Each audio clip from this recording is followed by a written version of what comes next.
안녕하세요. 원가관리사 1급 9번째 시간을 가져보겠습니다.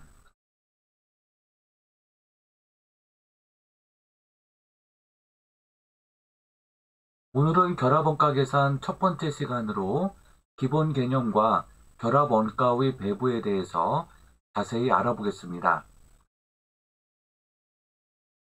관리회계 제2장 결합원가 계산입니다.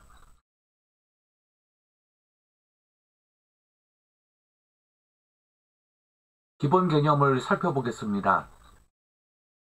동일한 원재료를 투입해서 동일한 공정에서 두 종류 이상의 제품을 생산할 때 이들 제품을 총칭해서 연산품, joint product라고 합니다.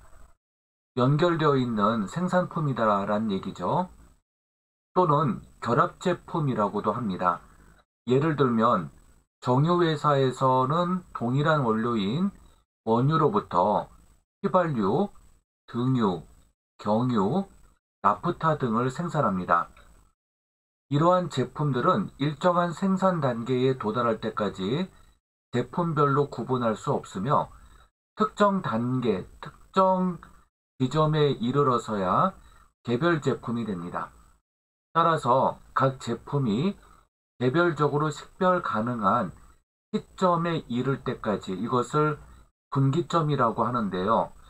분기점에 이르게 되면 여러 제품, 다종의 제품이 생산됨에 따라 이때까지 발생한 원가를 합리적으로 배부해야 합니다. 예를 들면 이렇게 원유가 들어와요. 원유가 이렇게 공정에 투입이 됩니다. 그러면 여러 가공을 거치겠죠. 그리고 일정한 분기점에서 주산품과 부산품으로 나뉘어집니다. 주산품이 만약에 휘발유, 즉 가솔린이라고 한다면 부산품이 등유라고 할 때 주로 양적으로 생산되는 것이 휘발유고 부수적으로 생산되는 것이 등유라고 한다면 이렇게 주산품과 부산품으로 나뉘어지는 것이죠. 그래서 여러 정제 과정을 거쳐서 발생된 원가를 각각 주산품과 부산품에 합리적으로 원가 배분을 하여 제품별 원가를 산출해야 됩니다. 이러한 원가 계산을 결합 원가 계산이라고 하죠. 석유산업에서는 원료가 원유죠. 휘발유, 등유, 경유 등이 생산이 되고요. 정육업에서는 돼지가 원료로 사용되어지고 이때 고기, 베이컨, 햄, 기름, 소시지 등이 생산이 될 겁니다. 낙농업에서는 우유를 원료로 할 때 치즈, 버터, 생크림 등이 나오게 되고요. 화학공업에서는 나프타를 원료로 할 때 에틸렌, 부틸렌, 프로필렌 등이 각각 생산이 되어질 겁니다. 동일공정으로부터 산출되는 결합제품은 각 제품의 판매 가치에 따라 크게 주산품, 메인 프로덕트와 부산물, 바이 프로덕트, 그리고 작업폐물, 스크랩으로 나뉘어지게 됩니다. 주산품이란 결합제품 중 판매 가치가 상대적으로 높고 중요한 제품을 말해요. 반면에 부산물은 주산품의 제조 과정에서 부수적으로 생산되는 제품입니다. 그리고 판매 가치가 상대적으로 낮은 제품을 말해요. 작업 회물은 생산에 투입된 원재료의 찌꺼기나 조각 등을 의미하죠. 판매 가치가 거의 없거나 판매 비용이 판매 가치보다 크게 될 경우 일반적으로 순실현 가능액이 마이너스인 경우의 제품들을 말합니다. 결합 제품이 일정한 생산 단계에 도달하여 개별 제품으로 식별될 수 있는 시점을 분리점, split off point라고 합니다. 결합 원가는 joint cost, 즉 결합 원가란 분리점에 도달하기까지 결합 제품을 생산하는 과정에서 발생하는 제조 원가를 말하죠. 분리점에서 분리된 각 개별 제품은 그 단계에서 중간 제품으로 판매가 가능하고 추가 가공을 거치게 되면 완제품으로 판매할 수도 있습니다.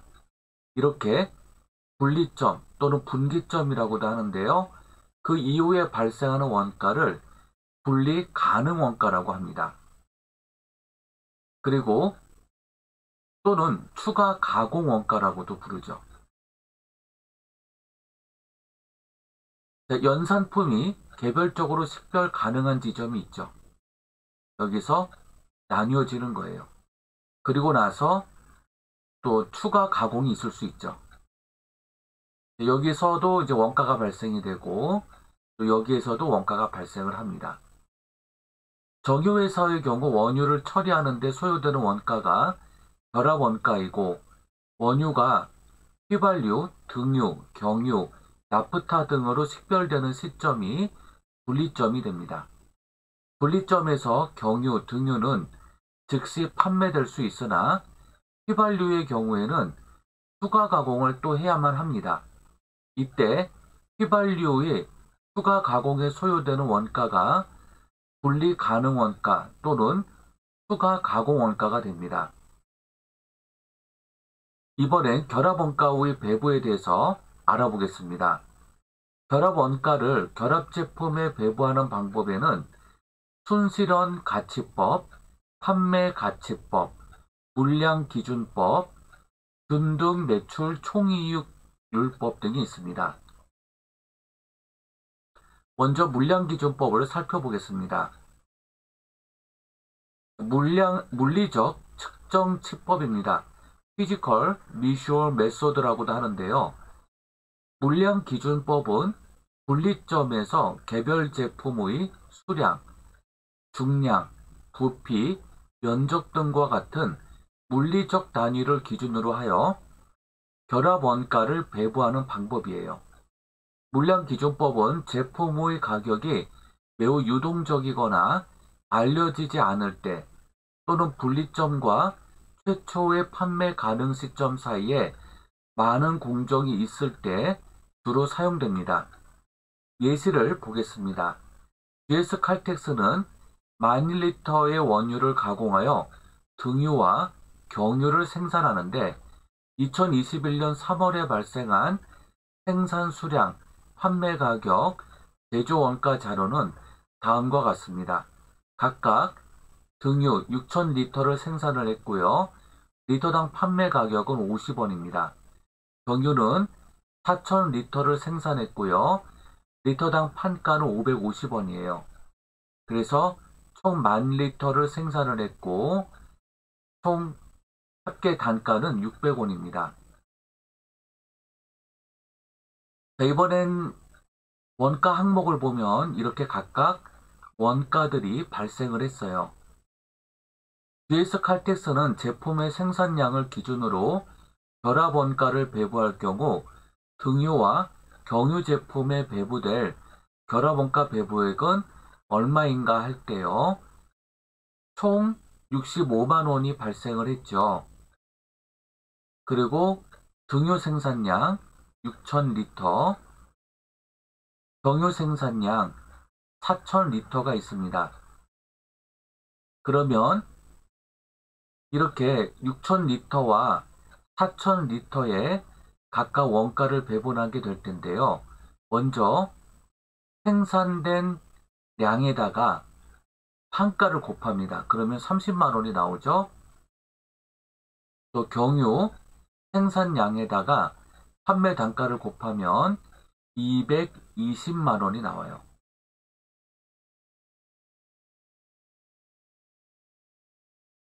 그러면 이제 총 원가가 65만 원이었죠. 그리고 총 생산량 분의 개별 생산량을 올리면 생산 비율이 나옵니다. 생산 비율만큼 원가에다 곱한 것이죠. 그러면 이제 각각 39만 원이 등유에 배부되고 26만 원이 경유에 배부됩니다. 그래서 이 39만 원과 26만 원은 생산량 비율에 따른 원가 배부액이 되죠. 이 65만 원을 생산량에 따라 배부한 것이에요. 물량기준법의 단점을 보면 첫째, 개별 제품들의 물리적 기준과 판매 가치 사이에 밀접한 관계가 존재하지 않을 때 물량기준법을 사용하게 되면 다음의 표와 같이 개별 제품의 수익에 대해 잘못된 정보를 제공할 수 있습니다. 따라서 물량기준법은 물량과 판매 가치 간에 일정한 양의 상관관계가 확인되었을 때 이용해야 합니다. 즉, 지금 물량 기준, 즉 생산량만을 기준으로 했을 때 원가를 배부하게 되면 문제점이 뭐냐 하면요.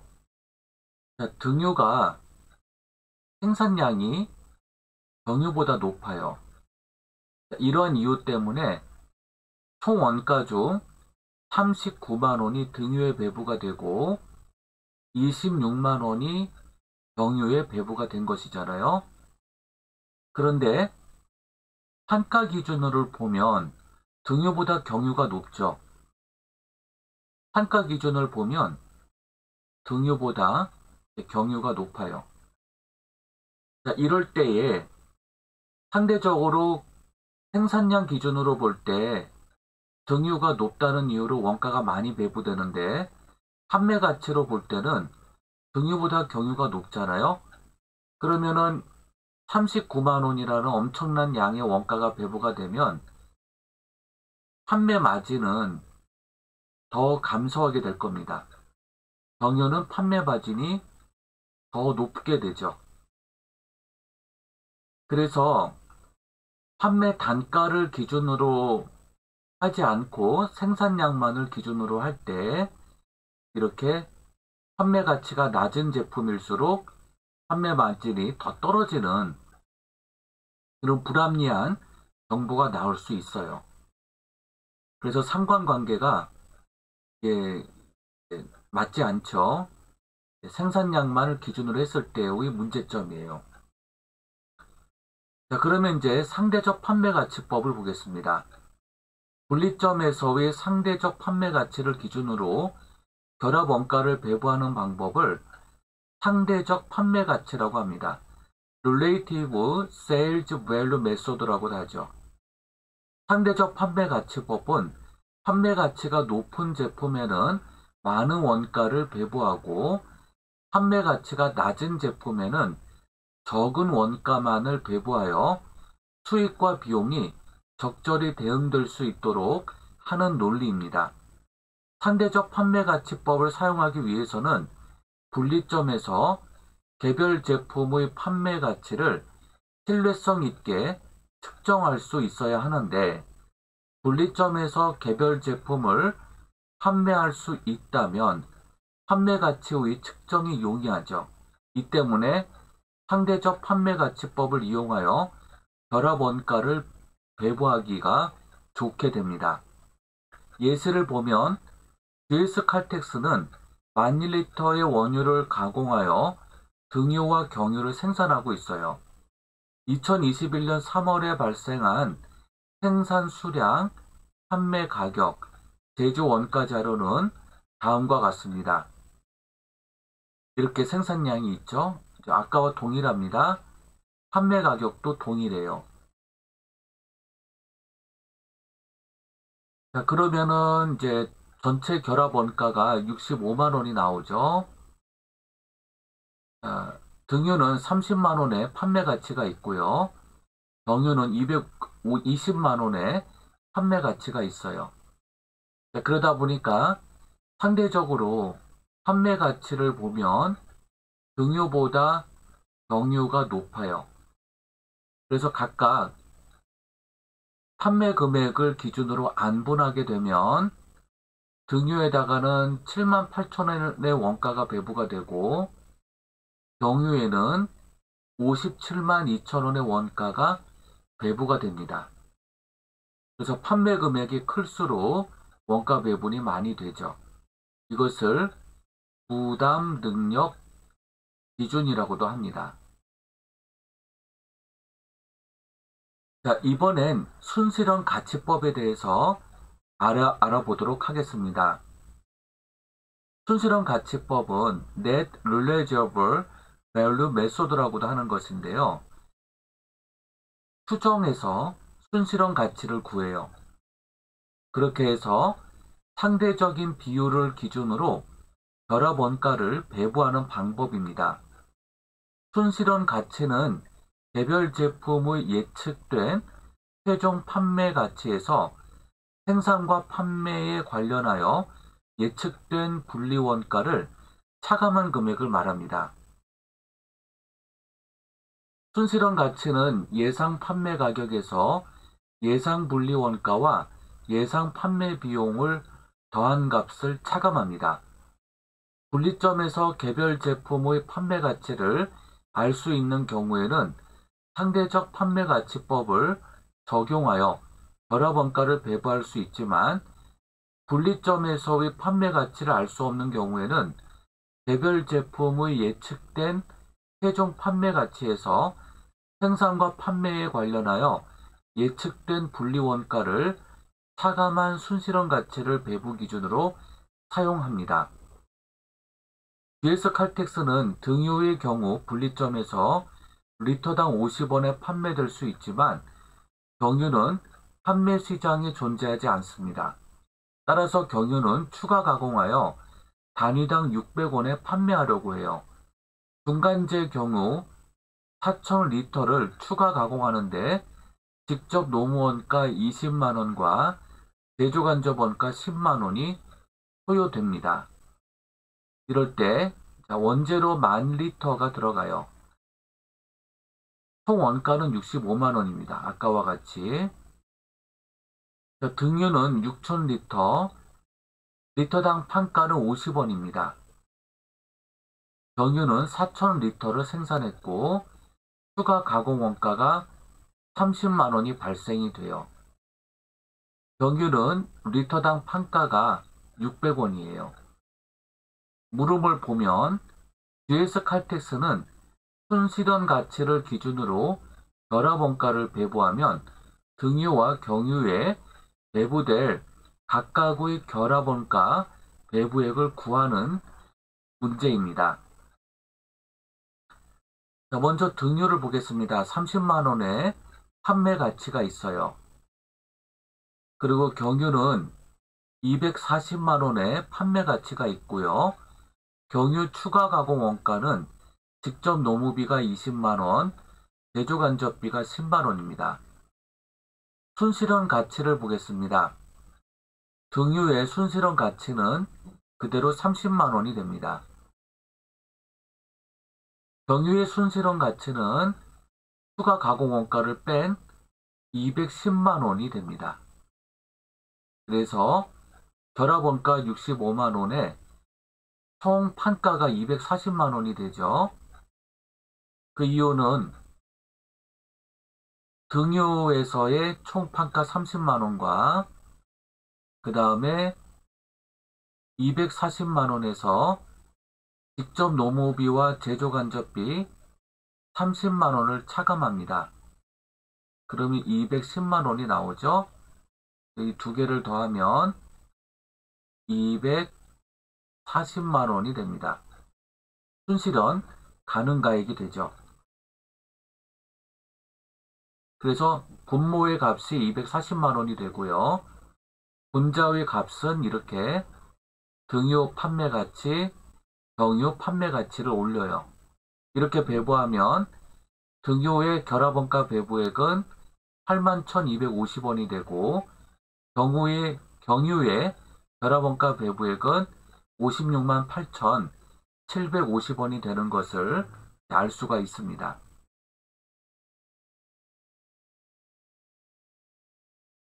네, 이렇게 해서 결합원가에 대해서 살펴보았습니다. 네, 여러분들 수고 많으셨고요. 다음 시간에 뵙겠습니다. 여러분들 감사합니다.